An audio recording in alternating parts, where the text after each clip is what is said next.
Repaired to these in pet direction. You don't own this. I bought this road. The sound of metal gates clanging shut rang through the suburbs as HOA President Margaret Whitmore, the self-appointed queen of the neighborhood, found herself trapped by her own rules. The irony was delicious. The fall of a bully who thought she controlled everything but suddenly realized she had nothing at all. This is the story of Alec Robinson, the quiet homeowner who turned a property dispute into a masterclass in precision, patience, and poetic justice. Watch until the end, hit like and subscribe for more stories where the tables turn, and drop a comment to tell us where you're watching from. Alec Robinson was living what most people would consider the American dream. At 52, this former electrical engineer had recently retired early after selling his tech consulting firm, and he'd used the proceeds to buy his dream property in Willowbrook Estates. The 5-acre parcel sat at the end of Cedar Lane, a quiet dead-end street that bordered the exclusive gated community. His property was technically outside the HOA boundaries, a fact that had been crucial in his decision to purchase it. Alec had experienced enough corporate politics in his lifetime, and he had no desire to deal with neighborhood committees and their petty regulations. The morning sun filtered through the oak trees as Alec stood on his back porch, coffee mug in hand, watching the deer graze near the creek that ran along his property line. This was peace. This was freedom. This was exactly what he'd worked 30 years to achieve. His property boasted a beautiful craftsman-style home, a detached workshop where he could tinker with electronics, and enough land to give him the privacy he craved. The smell of fresh coffee mixed with the crisp autumn air as he planned his day, which would involve nothing more stressful than organizing his workshop and maybe doing some light landscaping. What Alec didn't know that peaceful Tuesday morning was that Margaret Whitmore had been watching his property with growing irritation for weeks. As president of the Willowbrook Estates HOA, Margaret prided herself on maintaining the neighborhood's pristine appearance and property values. At 48, she was a woman who had never met a rule she didn't want to enforce or a regulation she couldn't weaponize. Her perfectly manicured nails drummed against her granite countertop as she peered through her kitchen window, observing Alec's property with the intensity of a hawk studying its prey. She didn't like loose ends, and Alec Robinson represented the biggest loose end in her perfectly ordered world. Margaret had built her identity around control. As the wife of a successful attorney and mother of 2 college-aged children, she had channeled her need for dominance into HOA politics. Under her leadership, the HOA had become notorious throughout the county for its aggressive enforcement of covenant restrictions. Property values had indeed risen, but so had the exodus of residents who couldn't tolerate her authoritarian approach. Margaret saw this as natural selection, weeding out the weak and uncommitted. What bothered her most about Alec wasn't his property itself, which was actually quite well maintained, but rather the principle of the matter. Here was someone who lived adjacent to her domain but answered to no one, someone who could do whatever he pleased without seeking her approval. It was an affront to the natural order as she understood it. The first shot fired in what would become a 6-month war came disguised as neighborly concern. Alec was in his workshop, reassembling a vintage radio, when he heard the crunch of gravel under expensive heels. Through his window he saw a woman approaching his front door with the purposeful stride of someone accustomed to getting her way. She was impeccably dressed in what Alec recognized as expensive business casual attire, her blonde hair styled in the kind of perfect bob that required daily maintenance. Everything about her screamed, HOA board member, from her designer handbag to her practiced smile that never quite reached her eyes. Alec wiped his hands on a shop towel and walked to the front door, arriving just as she pressed the doorbell with the authority of someone used to summoning service staff. When he opened the door, she immediately extended a perfectly manicured hand and launched into what was clearly a rehearsed introduction. Good afternoon, Mr. Chen. I'm Margaret Whitmore, president of the Willowbrook Estates Homeowners Association. I wanted to personally welcome you to the neighborhood and discuss some exciting opportunities for community involvement. Her smile was as artificial as the diplomatic language, and Alec immediately sensed this wasn't a social call. Alec had dealt with enough corporate politics to recognize a power play when he saw one. Mrs. Whitmore, thank you for stopping by, he replied with polite neutrality. I should mention that I specifically chose this property because it's outside the HOA boundaries. I'm looking forward to a peaceful retirement without committee obligations. The mask slipped for just a fraction of a second, revealing a flash of irritation in Margaret's eyes before the diplomatic smile returned.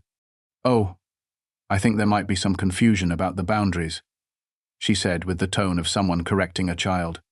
"Our community has certain standards that benefit everyone in the area, and I'm sure a professional man like yourself understands the importance of maintaining property values."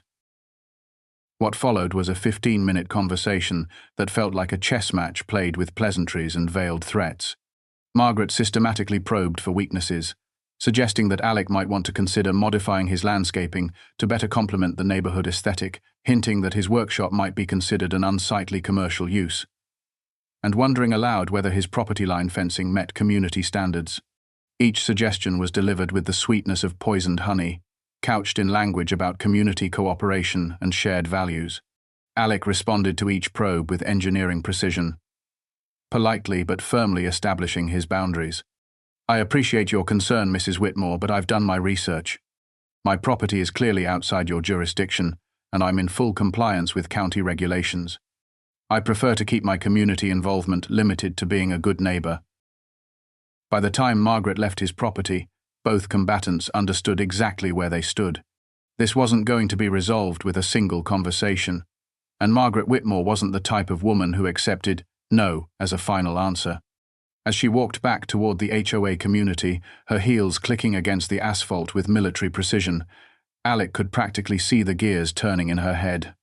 He'd dealt with her type before in the corporate world, people who confused authority with intelligence and mistook compliance for respect. What Margaret didn't understand was that Alec had spent 3 decades navigating complex power structures, and he hadn't survived by backing down from bullies. The harassment began subtly, as it always does with people like Margaret.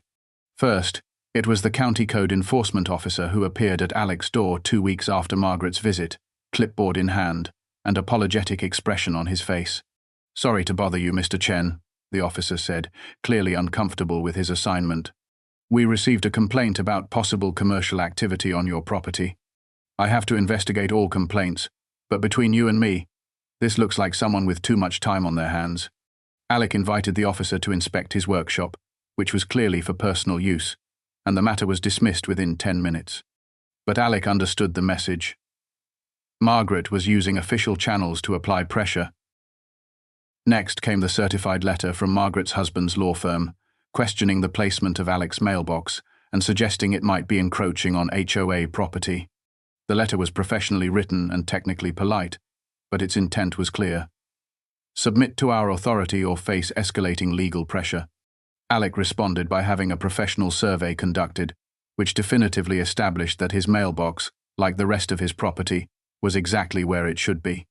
He forwarded the survey results to the law firm with a brief note, indicating that any future correspondence should be directed to his attorney. This response had the unintended effect of escalating rather than deterring Margaret's campaign.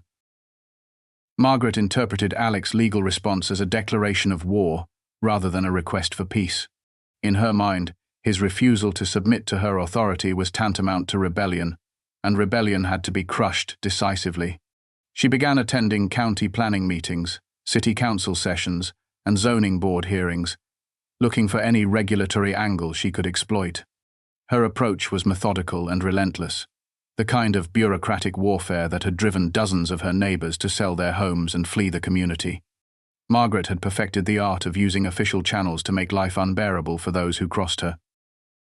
Alec found himself dealing with a parade of inspectors, each one sent to investigate some vague complaint about his property. There was the septic inspector, who had to verify his system met current codes, the building inspector who needed to confirm his workshop hadn't been modified without permits, and the environmental officer who investigated claims about improper water drainage. Each inspection was ultimately dismissed, but each one required Alec to take time from his retirement to deal with bureaucratic harassment. The message was clear. Life would continue to be difficult until he submitted to Margaret's authority. What Margaret failed to understand was that Alec had spent his career solving complex engineering problems, and he approached this harassment campaign like any other technical challenge, with methodical analysis and strategic planning. He began documenting every interaction, every inspection, and every piece of correspondence. He researched Margaret's history with other neighbors and discovered a pattern of behavior that stretched back years. Alec was building a case, though he wasn't yet sure how he intended to use the evidence he was collecting. The escalation Alec had been expecting came on a cold February morning when he discovered survey stakes driven into his front yard.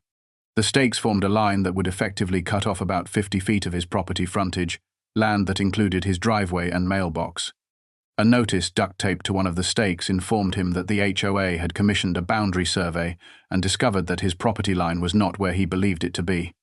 The notice, signed by Margaret Whitmore in her capacity as HOA president, gave him 30 days to relocate any structures that were allegedly encroaching on HOA property. Alec stood in his front yard, coffee mug forgotten in his hand as steam rose in the cold air, staring at the stakes that represented Margaret's boldest move yet. This wasn't harassment anymore. This was attempted theft. The survey stakes had been placed in locations that would make his property essentially landlocked, cutting off his access to the public road. If Margaret's fictional survey were accepted, Alec would have no legal right-of-way to his own home. It was an audacious move that revealed both Margaret's desperation and her willingness to cross legal lines. Alec immediately called his surveyor, the same professional who had established his property lines 6 months earlier, when he purchased the land. Within 48 hours, a team was resurveying his property with the kind of precision that left no room for doubt or dispute. The results were exactly what Alec expected. His property lines were precisely where they had always been, and the HOA's stakes were placed entirely on his land. Margaret's survey was not just wrong, it was fraudulent. This was the moment when Alec realized that Margaret Whitmore had made a critical tactical error that would ultimately prove to be her downfall. Armed with ironclad survey data, Alec scheduled a meeting with Detective Sarah Morrison of the County Sheriff's Department. Detective Morrison specialized in property crimes and had dealt with HOA disputes before, though rarely ones involving outright fraud. She was a no-nonsense officer with 15 years of experience, who had seen every variety of neighbor dispute imaginable. When Alec spread his documentation across her desk, Detective Morrison's expression grew increasingly serious. "Mr. Chen, what you're describing isn't just harassment. If someone is using fraudulent surveys to claim your property, we're talking about attempted theft and possibly conspiracy." Her tone was professional but tinged with the kind of outrage that good cops feel when they see citizens being victimized by those in positions of authority. Alec had prepared for this meeting like he used to prepare for important client presentations, with exhibits, timelines, and clear documentation of every incident. Detective Morrison was impressed by his thoroughness and disturbed by the pattern of escalating harassment he had documented. "I've seen HOA disputes get ugly," she told him. "But this level of harassment crosses into criminal territory. The fraudulent survey alone is enough for charges. But combined with the pattern of harassment, we're looking at some serious violations." Argot. She explained that while she could pursue criminal charges, Alec might also want to consider civil remedies that could provide both compensation and protection. Detective Morrison's investigation began immediately, starting with the surveyor who had allegedly conducted the HOA's boundary assessment. It took her exactly one phone call to discover that the surveyor listed on Margaret's documents had never been contracted for any work on Cedar Lane.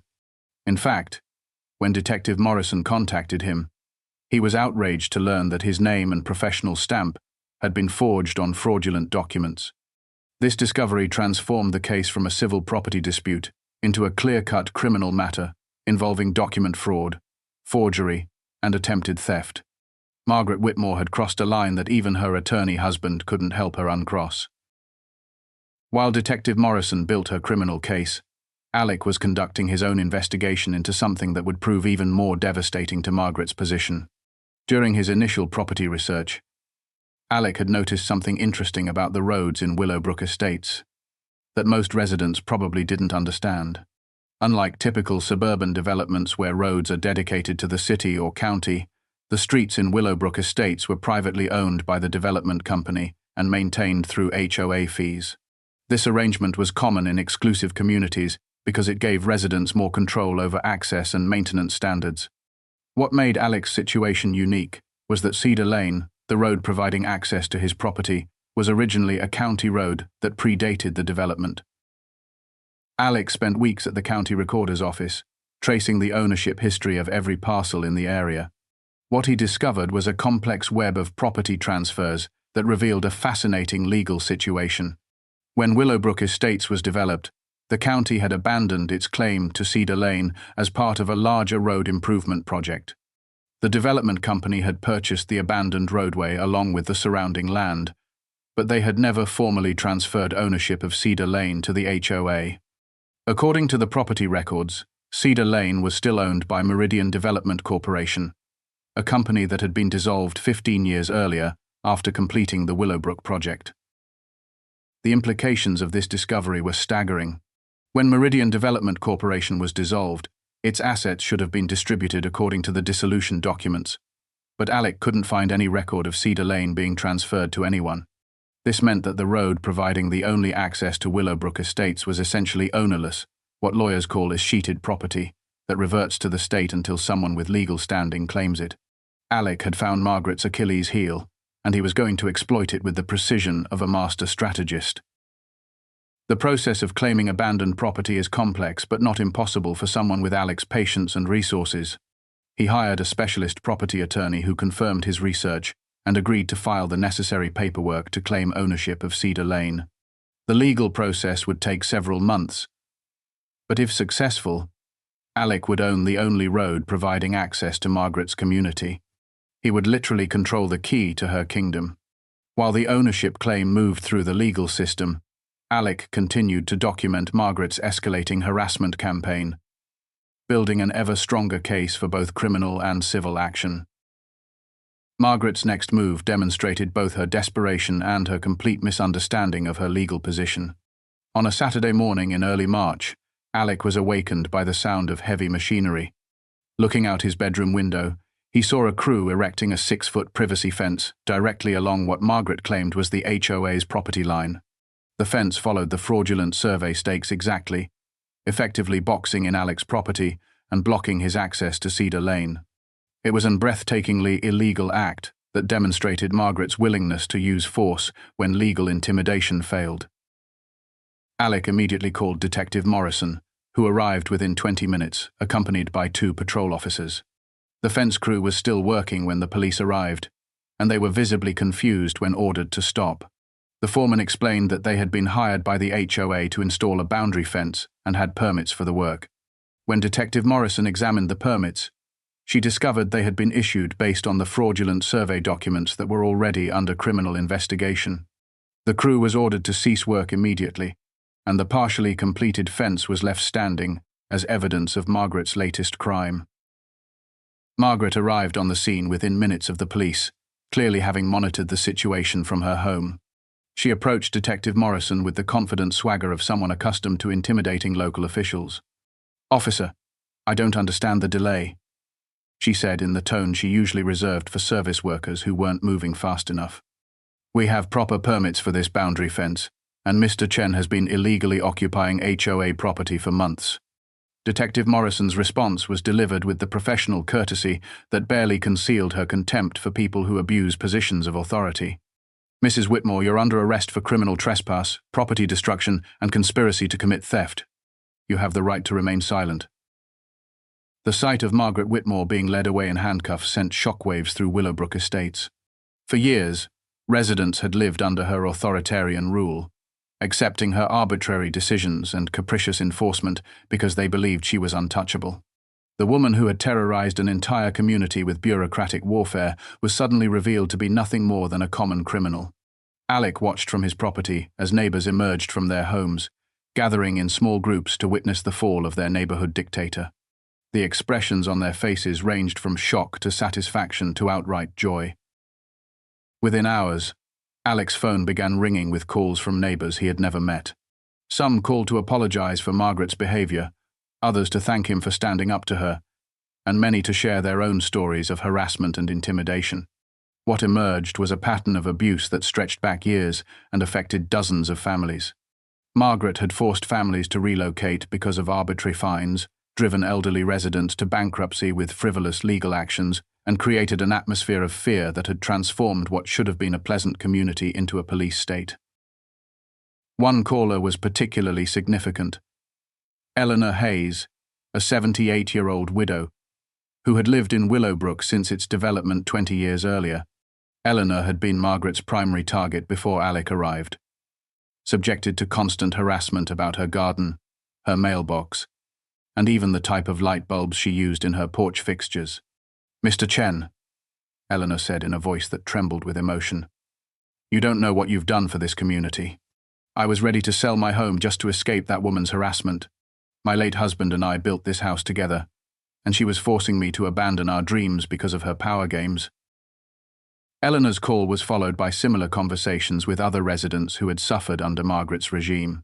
There was the young family that had been fined repeatedly for their children's chalk drawings on their own driveway.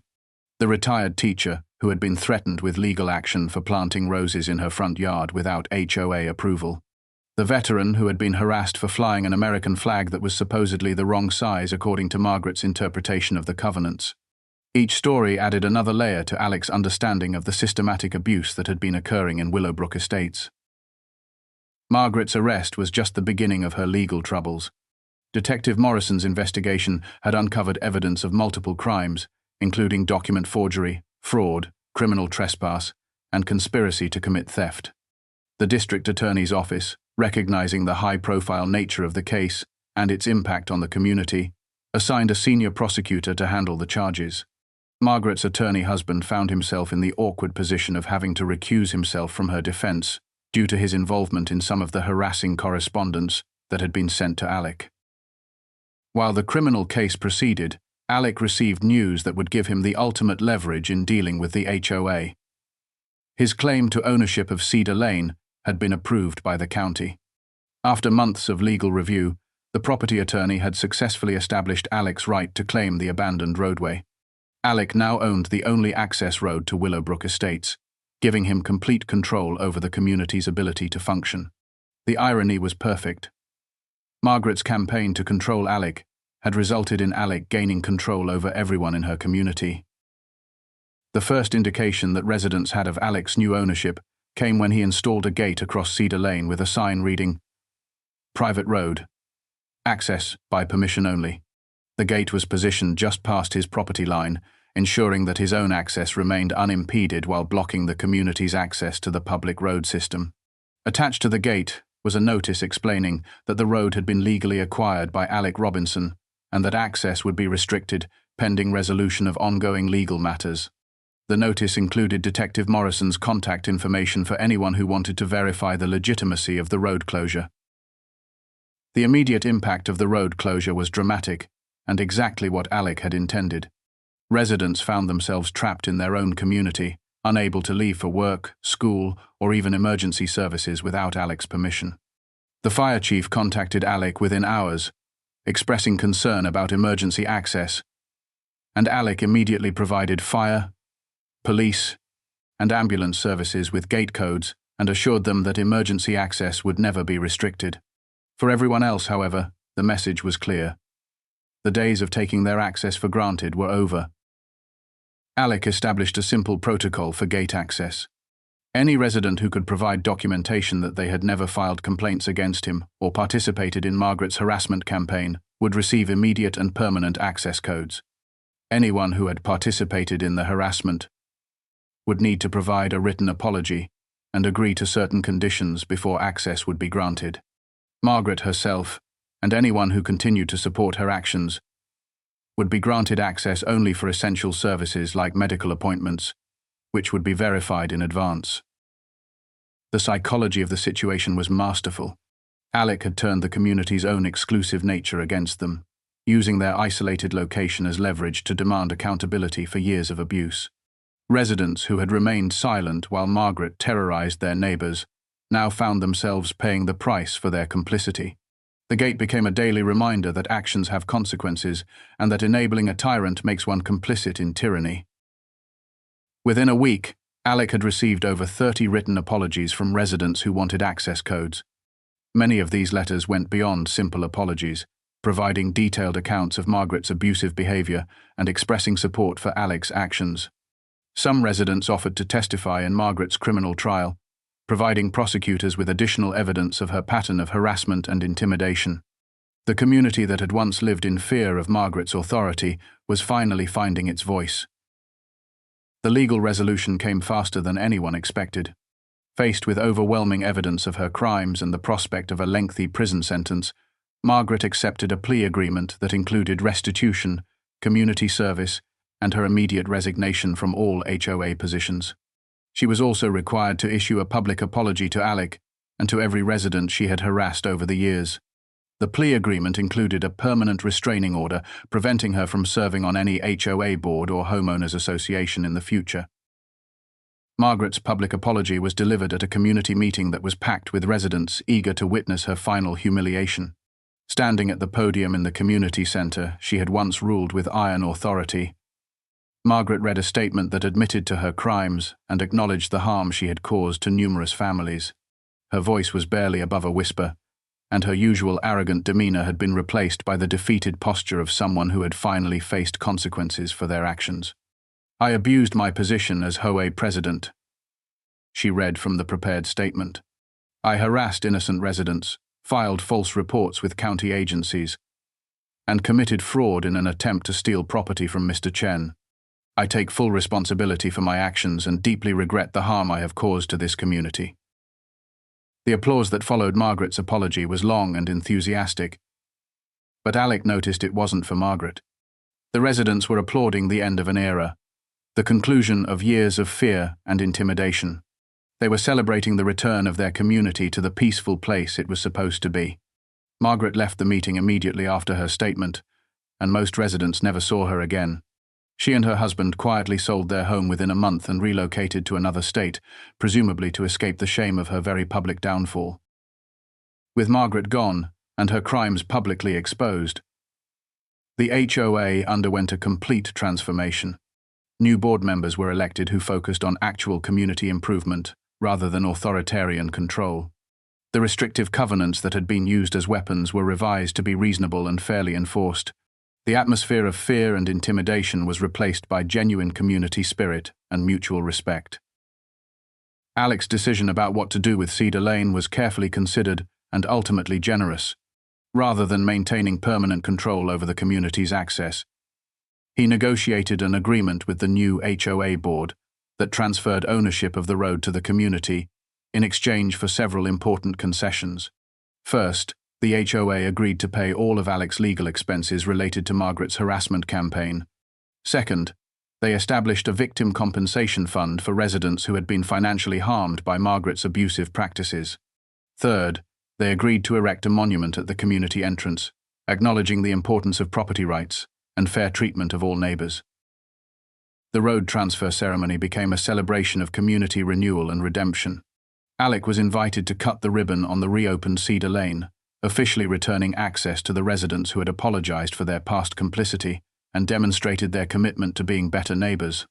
Eleanor Hayes, the elderly widow who had been one of Margaret's primary targets, stood beside Alec as he cut the ribbon. "This isn't just about opening a road," she told the gathered crowd. "This is about opening our hearts and our minds to treating each other with respect and dignity."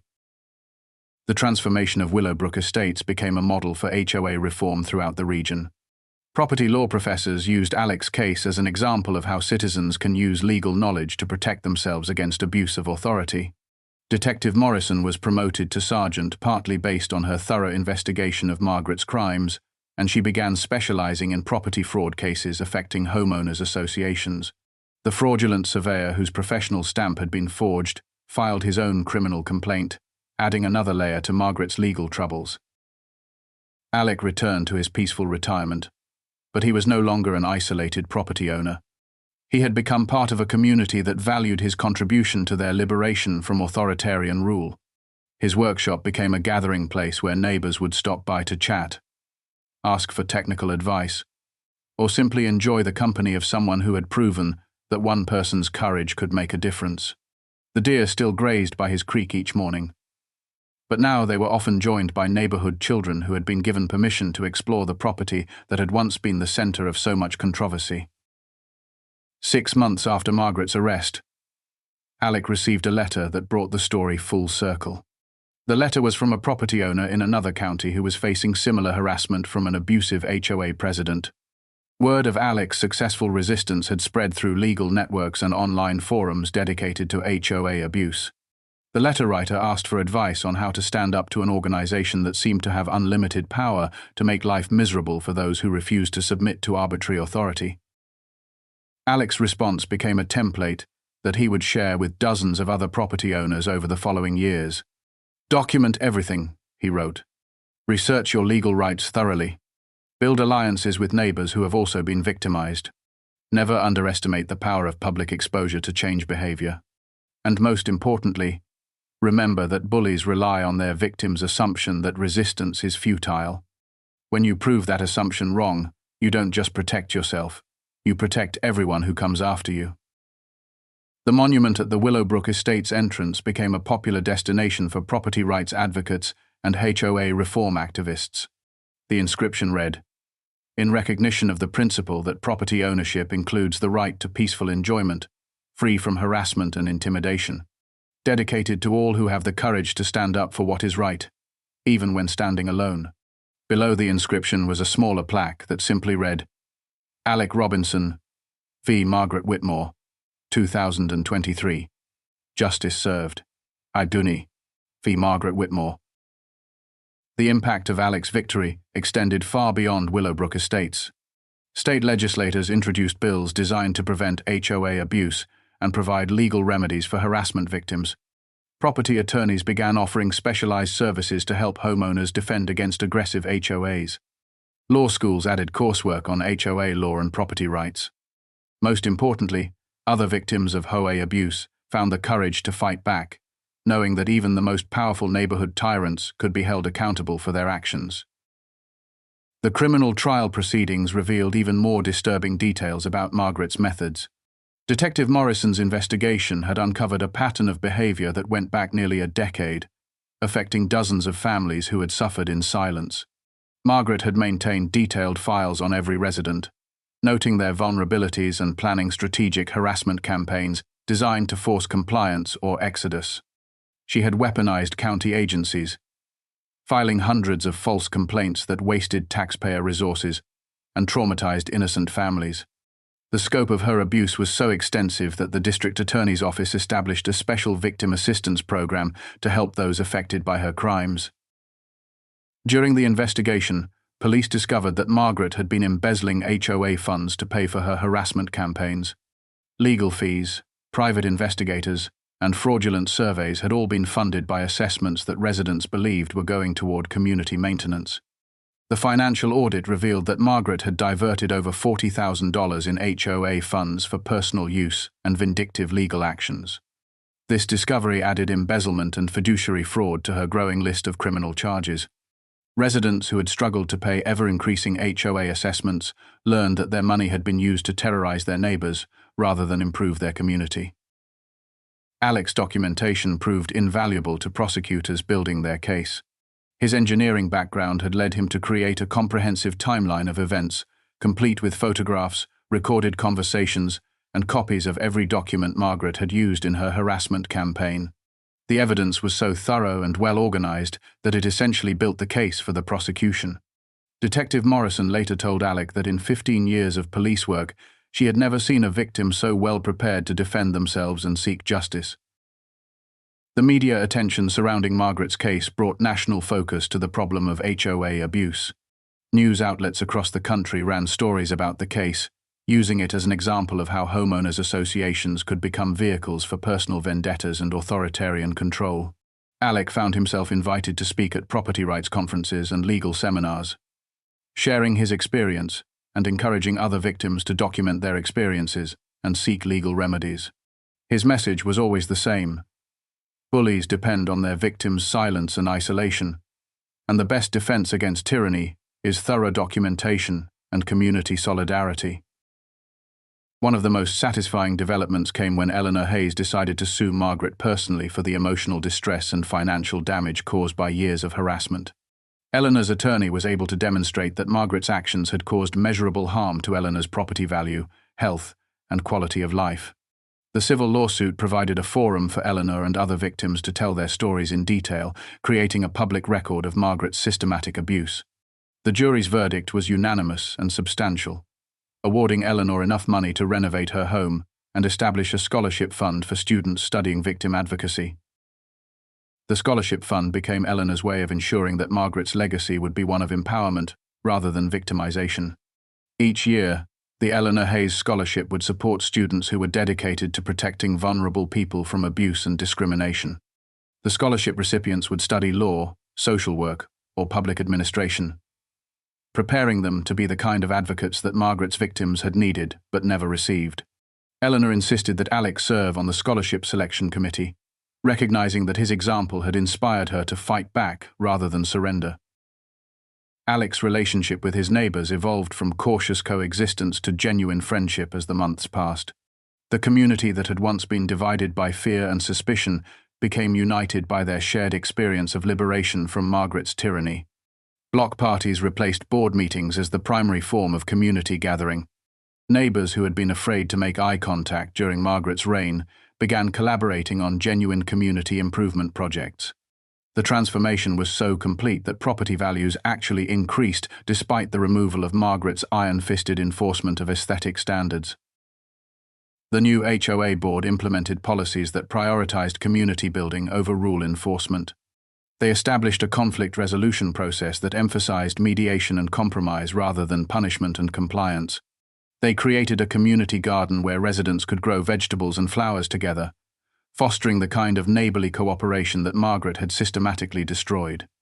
They organized volunteer programs that allowed residents to contribute their skills and time to community projects rather than simply paying assessments and following orders.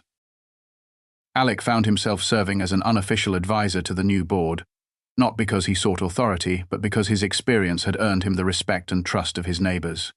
His engineering background proved valuable in evaluating contractor proposals and infrastructure improvements. His legal experience helped the board navigate complex property issues without resorting to the adversarial approach that Margaret had favored. Most importantly, his example of principled resistance inspired other residents to speak up when they disagreed with board decisions rather than suffering in silence. The ripple effects of Alec's victory continued to spread throughout the region and beyond. Property attorneys began including Alec Robinson clauses in purchase agreements, requiring sellers to disclose any history of HOA disputes or harassment. Real estate agents started advising clients to research HOA leadership and enforcement history before buying in communities with homeowners associations. Insurance companies began offering coverage specifically designed to protect homeowners from HOA harassment and frivolous legal actions. The case also sparked legislative action at the state level. Lawmakers introduced bills requiring HOA boards to undergo training in conflict resolution and fair enforcement practices. They established oversight mechanisms that would allow state agencies to investigate complaints about OA abuse and impose sanctions on organizations that engaged in systematic harassment. They created legal remedies that would allow harassment victims to recover attorney fees and damages from abusive board members personally, rather than from community funds. Alec received letters from property owners across the country who had been inspired by his example to fight back against their own HOA tyrants. Many reported success in using his documentation methods and legal strategies to protect themselves from harassment. Others shared their own creative solutions to HOA abuse, creating a network of knowledge and mutual support that made it increasingly difficult for would-be tyrants to operate with impunity. The online forums dedicated to HOA reform began referring to successful resistance as pulling a Chen, recognizing Alec as the patron saint of property rights defenders. Margaret's husband, whose law firm had been complicit in some of the harassment, faced professional discipline from the State Bar Association. The ethics investigation revealed that he had allowed his personal relationship with Margaret to compromise his professional judgment, using legal letterhead to intimidate Alec without conducting proper due diligence on his wife's claims. He received a public reprimand and was required to complete additional ethics training. But the damage to his reputation was permanent. Several clients terminated their relationships with his firm, and his partners eventually asked him to leave the practice. The house that Margaret and her husband had fled in shame became a symbol of the community's transformation. The new owners were a young family who had specifically chosen Willowbrook Estates because of its reputation for community cooperation and neighbor-friendly policies. They were welcomed with the kind of warm reception that Margaret had never shown to anyone, including a community potluck dinner and offers of help with moving and settling in. Their children quickly became friends with other neighborhood kids, playing in yards and riding bikes on streets where laughter had been rare during Margaret's authoritarian rule. Detective Morrison's success in the Margaret Whitmore case led to her appointment as the county's first specialist in HOA-related crimes. She developed training programs for other law enforcement agencies, teaching officers how to recognize the signs of systematic harassment and how to investigate property fraud cases. Her expertise became sought after by district attorneys throughout the region who were dealing with similar cases of HOA abuse and corruption. She often cited Alec's thoroughness and preparation as an example of how victims could help law enforcement build strong cases against their abusers. The fraudulent surveyor whose professional stamp had been forged became an advocate for professional licensing reform. He worked with the state board to implement additional security measures that would make it more difficult for criminals to forge professional documents. He also established a pro bono program that provided legitimate surveying services to victims of property fraud, helping them establish clear documentation of their legal boundaries. His experience with Margaret's case made him particularly sensitive to situations where property owners were being intimidated by those claiming questionable authority. Alec's workshop, which had once been the subject of Margaret's complaints and harassment, became a community gathering place where neighbors would stop by for coffee, conversation, and practical advice. His background in electrical engineering made him the go-to person for troubleshooting household problems and helping with renovation projects. But more importantly, his example of standing up to authority made him someone that neighbors trusted when they faced their own challenges and conflicts. The workshop that Margaret had tried to eliminate became the heart of the community cooperation she had worked so hard to destroy. The fence that Margaret had illegally erected as her final act of aggression was eventually removed, but not before serving one last purpose. The new HOA board decided to auction off the fencing materials, with proceeds going to the victim compensation fund that had been established as part of the settlement. Alec bought several sections of the fence, which he repurposed as raised beds for the community garden. The fence that had been intended to imprison him became part of a project that brought neighbors together to grow food and flowers cooperatively. The irony was not lost on anyone in the community, and it became a favorite story to tell visitors about the transformation of Willowbrook Estates. Years later, when Alec looked back on the entire experience, he realized that Margaret Whitmore had inadvertently given him something valuable, a deeper understanding of the importance of standing up for principles even when the cost seems high. His comfortable retirement could have been protected by simply giving in to her demands and accepting her authority, but the price of that peace would have been his self-respect and the knowledge that his surrender would have encouraged Margaret to victimize others.